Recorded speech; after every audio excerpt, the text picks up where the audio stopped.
Hello, everybody. I'm back.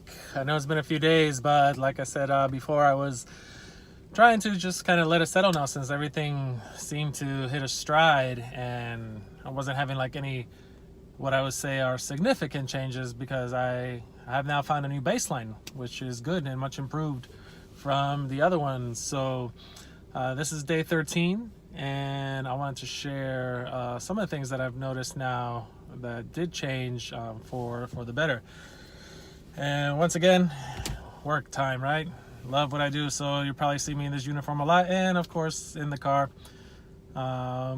Soon I'll do one not in the car, but hey, why not? Sound is good in here. You can hear me. I don't have to worry about outside distractions. You know, the lighting most of the time is okay. I don't have a spotlight on my face, but I don't have that many shadows at the moment either. So anyway, getting distracted on that, but that's my train of thought when I do things. So day 13 on this microdosing of Iboga journey. And, you know, as always, like I said, I am not condoning the use of legal or illegal substances. So everything I say is purely for entertainment purposes, and make sure that you guys follow the rules of the land wherever it is that you live, okay? So, but on day 13, I want to talk a little bit about the experience I had over the weekend. So I was with my family. We had a very nice weekend, you know, had some barbecues, we're out hanging around, going to the beach, you know, just enjoying a nice sunny weekend. And it's been over 30 days since I decided to quit drinking alcohol. When I started this Iboga journey, you know, I was already into the process of quitting. I was just still having some cravings. My mind was kind of thinking about it a lot, especially when I was like alone and quiet and I got bored.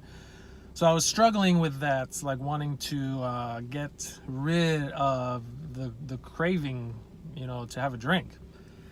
So I've been feeling really well. I haven't had any cravings. Everything has been going super, super smooth with that.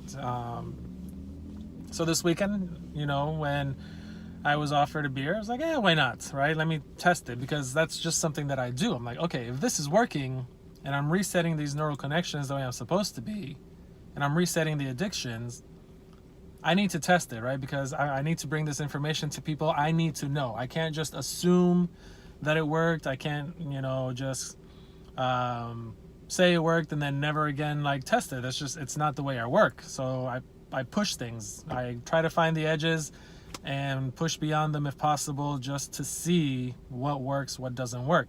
It's how I've always operated. It's what I've always done. Most of the time it serves me. Other times it's landed me in some pretty heavy situations. So I decided, okay, it's been over 30 days. I feel great. Let me test this out and see what happens. And I tell you what, I gotta say, I'm happy to report that it worked out really, really well. I had my beer. I decided I was just gonna have that one, and normally in the past, that would have been the moment where I start to go, I already had one, you know, whatever, I'll have another one. You know, and it would be really difficult. And if I decided not to have the other one, I would just be like fighting that craving like the rest of the night. So this time was different. This time I was able to just have the one, felt fine, did not have any sort of temptation to go for a second one, did not regret it, did not have to like fight, you know, some sort of pull after that.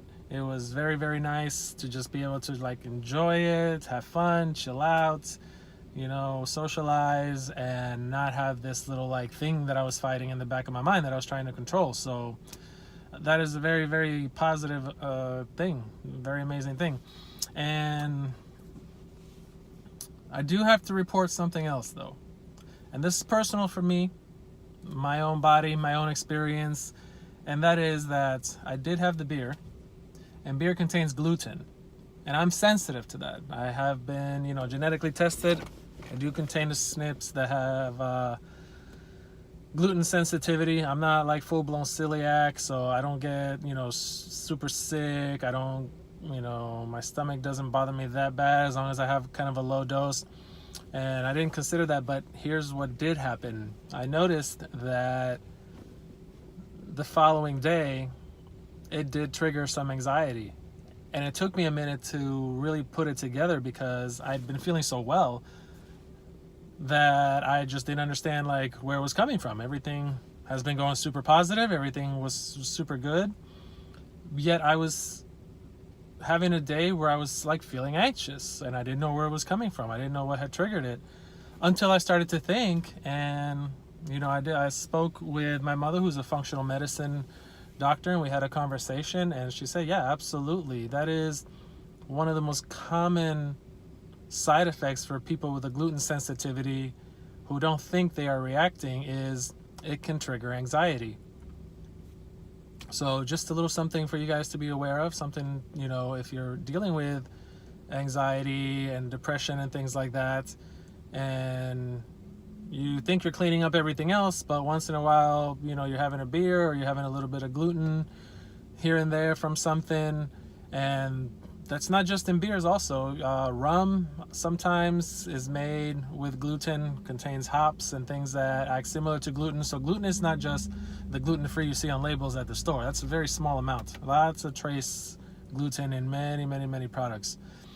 So I found that very interesting, Now, the really positive thing from that was, because you always got to look at the positive things, and like I said, I experiment on myself so that I can bring you guys accurate information, at least from my perspective. Now, everybody's different. You may or may not react like this.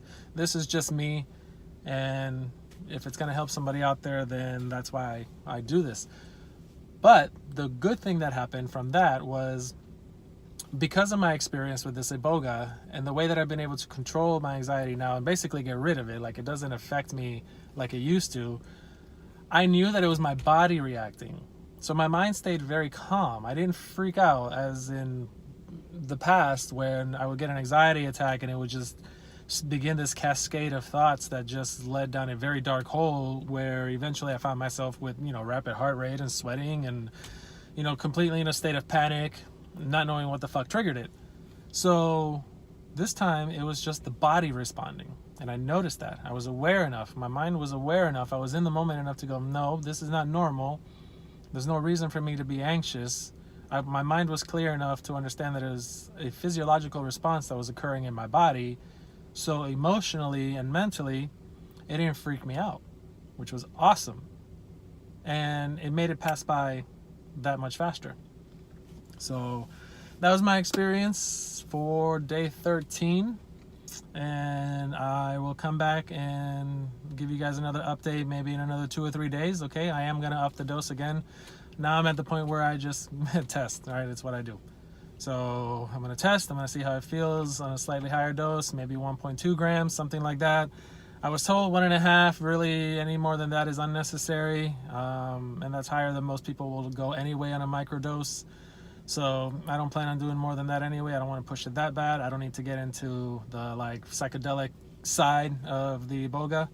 That's definitely something I don't want happening at work, as much fun as that might be. Or not, actually, because Iboga trips don't seem to be very pleasant at all, since they basically bring out shit that you have to handle, that you haven't handled, that you've suppressed. So not really something I want to do while I'm working and massaging people, right? So anyway, hope this one was helpful for you guys. I thought it was a really, really interesting experience that I had. Very, very interesting to witness the way that I responded this time. And I will let you guys know in a few more days how it's going. So this is getting good. I may actually start to go live. So if you guys, have been wanting to ask me questions that you haven't gotten to ask, maybe in a couple of days I'll just start going live as I finish this thing off, and you guys can interact and ask me questions, and I'll be happy to help you. So have a beautiful day. I'm gonna enjoy the rest of my day. Feeling good. Hope you guys too. All right. Love you, and I'll catch you on the next one.